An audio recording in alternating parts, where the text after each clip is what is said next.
لایا جائے گا کہاں؟ مسجد الحرام۔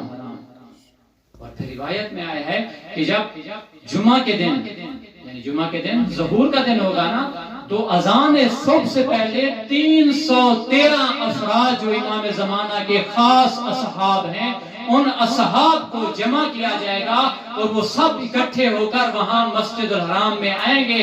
لوگ حیران ہوں گے یہ کون ہے جن کو ہم نے ابھی تک نہیں دیکھا، وہ پریشان ہوں گے یہ اتنی اعلیٰ اور بلند کردار والی شخصیات کون ہیں کہ جن کے چہروں سے نور ٹپک رہا ہے، اور وہ حیران ہوں گے۔ اور امام زمانہ کے آنے سے پہلے وہ سب جمع ہوں گے 313 افراد، اور پھر اذان ظہر کا جب وقت قریب ہوگا تو امام زمان اجل اللہ فرجہ حضرت جبرائیل کے ساتھ تشریف لے آئیں گے۔ اور پھر روایت میں ہے کہ حضرت جبرائیل وہاں آ کر خانہ کعبہ کی چھت پر اذان دیں گے، حضرت میکائیل اقامت دیں گے، اور پھر جب اذان دے چکے ہوں گے تو وہاں یہ روایت ہے حضرت جبرائیل بلند آواز کے ساتھ ندا دیں گے کہ وسط میں یوم یناد المناد من مکان قریب۔ تو غور سے سن اس دن کو کہ جب منادی ندا دینے والا بلند آواز سے پکارے گا قریب ترین جگہ سے۔ یعنی یہاں کیا مراد ہے؟ یعنی آپ جہاں کہیں ہوں گے، وسط میں ایک اصلی کا مراد ہے۔ وسط میں ایک مخاطب ہے، ایک واحد کے لیے صیغہ استعمال ہوتا ہے۔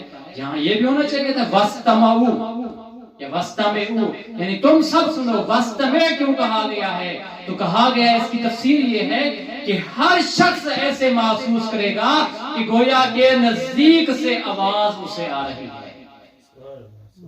یعنی ہر شخص اپنے نزدیک سے آواز کو سنے گا۔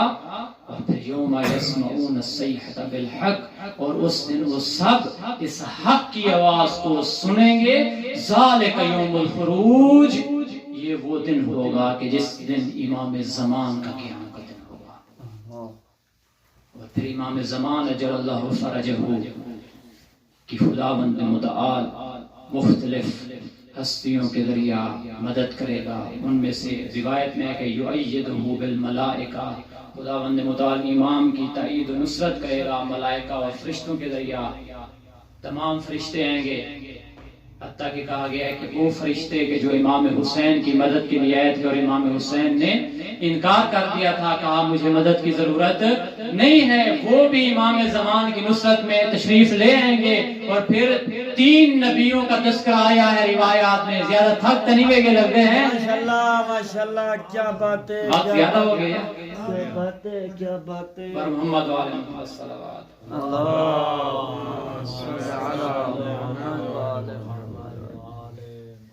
پہلے نبی جو امام زمان کی مدد کے لیے تشریف لے آئیں گے وہ ہیں حضرت عیسیٰ مسیح بررفعہ اللہ، کہ وہ مرے نہیں ہیں بلکہ خداوند متعال نے انہیں اٹھا لیا ہے۔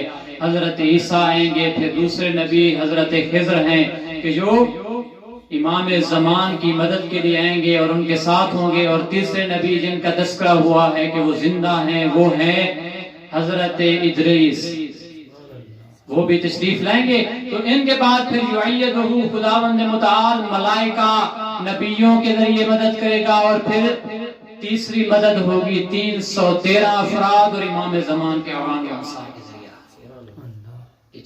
جن کے لیے ہم ہر روز دعا مانگتے ہیں کہ اللہ ہمیں بھی ان کے آوان اور انصار میں سے قرار دے۔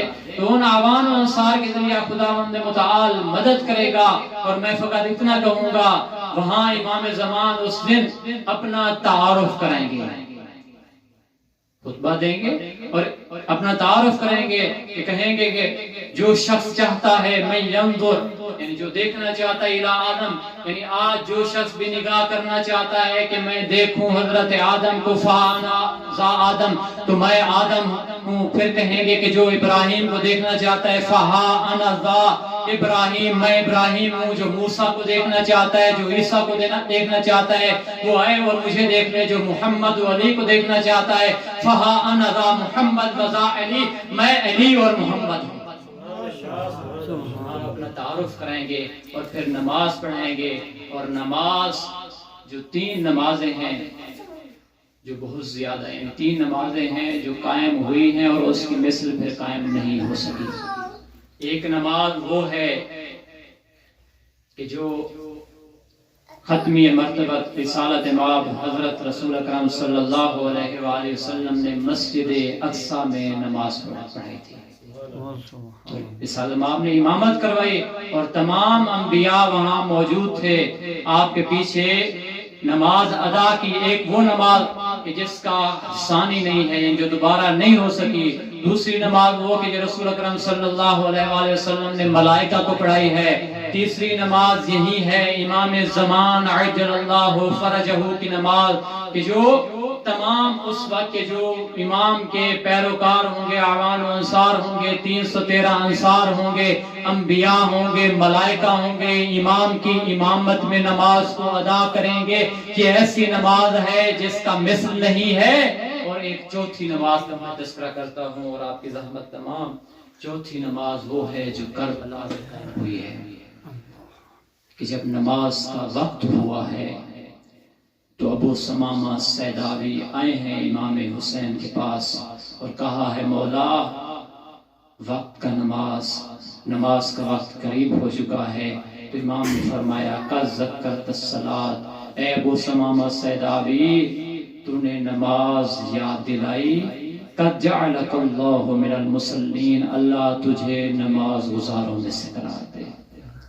یہ ابو ثمامہ سیداوی کوئی عام شخصیت نہ تھے، یہ وہ تھے کہ جب حضرت مسلم ابن عقیل کوفہ میں آئے تھے تو کوفہ میں جو اسلحہ مہیا کرنے والا اور اسلحہ دینے والا تھا مسلم کو، وہ ابو ثمامہ سیداوی تھے.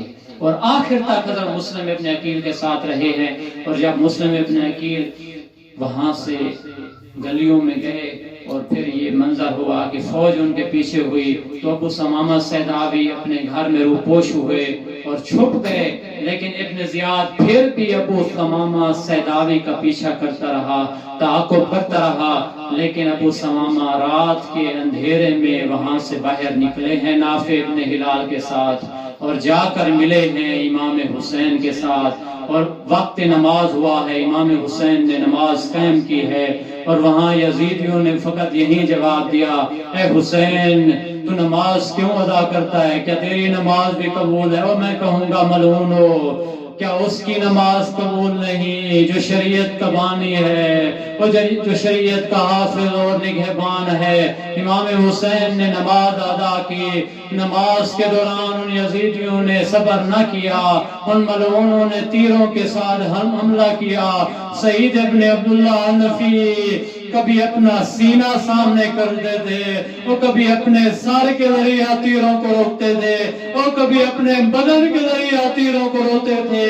جب نماز تمام ہوئی ہے نا تو سعید ابن عبداللہ حنفی کے یہ الفاظ تھے اے اللہ جس طرح قوم عاد اور سمود سے تو نے رحمت کو دور قرار دیا، ان سے بھی دور کرا دے اللہ. تو گواہ رہنا میں نے آخری وقت تک اپنے وقت کے امام کی نصرت فرمائی ہے.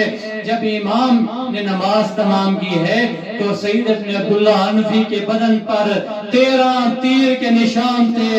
امام حسین کے سامنے آئے ہیں، کہا مولا قد وفیتو، کیا میں نے وفا کی؟ تو مولا نے فرمایا اے سعید ہاں تو نے وفا کر دی. اللہ اکبر.